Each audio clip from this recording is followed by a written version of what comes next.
குருச்சேத்திர போர். நாம் ஈஸ்வரா உயிரை எண்ணுங்க, அது குரு உடலுக்கு. அது ஓம்ங்கிறது பிரணவம், ஜீவன். நாம் எண்ணியது ஜீவன் பெறுகின்றது. ஆகவே இந்த உயிரை எண்ணி அந்த மகிழ்ச்சியின் அரிசக்தியை நாம் பெற வேண்டும் என்று, இது என் உடல் முழுதும் பெற வேண்டும் என்று இந்த குருச்சேத்திரத்தின் நிலை அவனிடம் கண்ணின் நிலையை அந்த உயிருடன் உணர்த்தி அந்த உணர்வு பெற வேண்டும் என்ற இயக்கத்துடன் இருங்க.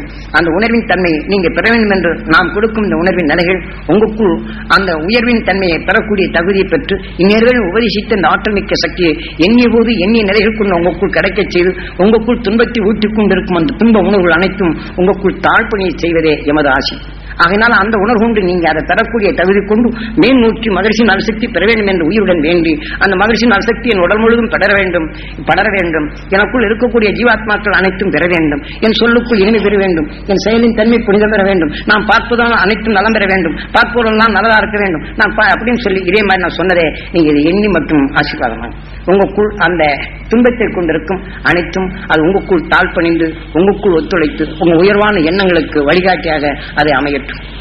எதுவும் கெட்டதல்ல. உங்களுக்குள் அந்த வலுவூட்டவும் வழிகாட்டியாகவும் அது இருக்கும். இன்னைக்கு கெட்டதென்று அதுதான் காட்டுகின்றது. அதை நீக்கி நாம செல்ல எண்ணுகிறோம். கெட்டதென்று வழிகாட்டினாலும் இந்த உணர்வின் தன்மை எனக்குள் அது சேர்ந்து விடுகின்றது. ஆனால் வழிகாட்டிய நிலைகளும் எனக்குள் பணிந்து அந்த நல்வழிகாட்டியாக இருக்க வேண்டும். ஆனால் வழிகாட்டிய நிலைகள் அந்த விஷயமே என்னை ஆட்கொள்ளக்கூடாது. அதனால்தான் அத்தகைய நிலைகள் ஆசீர்வாதம் என்பது மெய் ஒளி பெறும் அந்த தகுதியின் தன்மை கொண்டு நாம் அதை பெற வேண்டும் என்றுதான் அந்த ஆசை.